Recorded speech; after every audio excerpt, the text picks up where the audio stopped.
Oh yes. I've had assassination attempts on my life, several occasions. I was threatened as a member of the Civil Rights Advocacy Association. Um, I helped work with the SCLC, the NAACP, and the SNCC. So I have had threats um, ever since I got into this line of work, so to speak, and was have been aware of the dangers since my late teens and early 20s. So I've had had threats. The threats that I've had since I've been involved in black nationalism has been altogether different. Before, the threats happened because somebody was misguided. It was usually from individuals that didn't understand. Ignorant whites, poor white trash, whatever you want to say, and threats that I gotten from ignorant black folk who didn't want you to stir the pot too much because you was messing up some of their take or something that they were gaining or being paid, which I didn't pay much attention to that at that time and how dangerous it could be.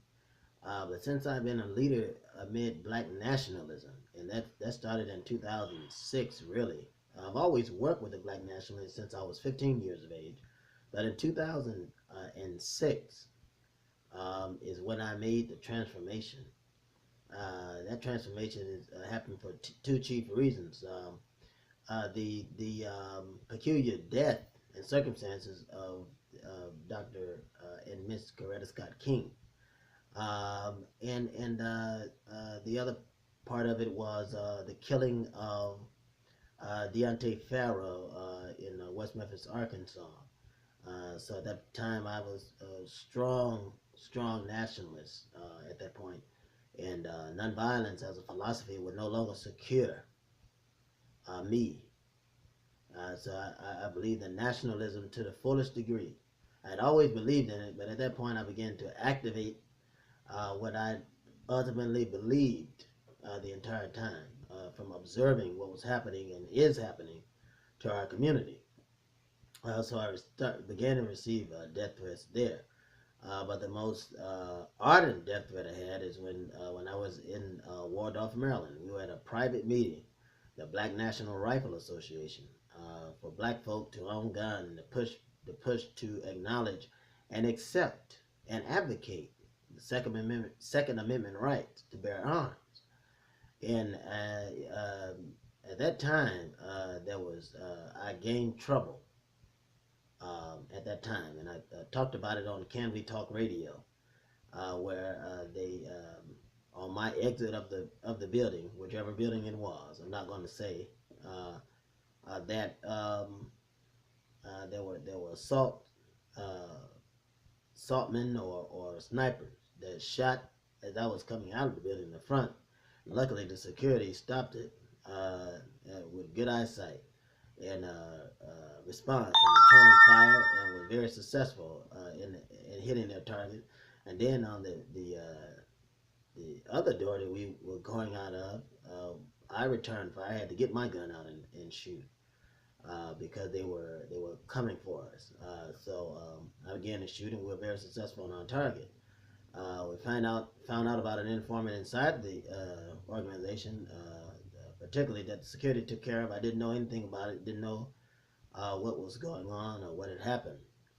But our organization was secured, and my children were safe. But had they got me, they would have gotten three boys at that time.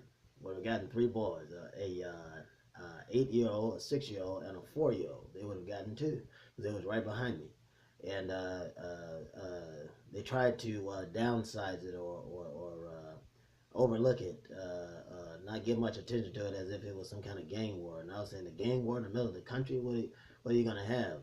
Farmers throwing hay at each other? And that was November the 29th, 2013. And 2 years prior to that, had gotten found a plastic explosive under my car, and I let the car go. I haven't driven it since. I don't even know where it is. And then one speaking engagement I had, there was my milk was laced with something, and someone caught it. And then of course my house was shut up and things of that nature. So when you're standing up, you're in danger of something happening. You're always in danger. But I thank Allah, I thank God for good security, and I thank God for good people around that have joined the organization to look out for my well-being, the well-being of my family, children, and the well-being of others that are inside of the organization that have armed themselves and are very respectful for the arm and respectful to the arm. So I don't worry about anything happening because I've made my peace with what I'm doing. But I do want black folk to be careful and responsible, and I do want them to arm themselves for a society that is about to unleash itself on them in a way that they never have before.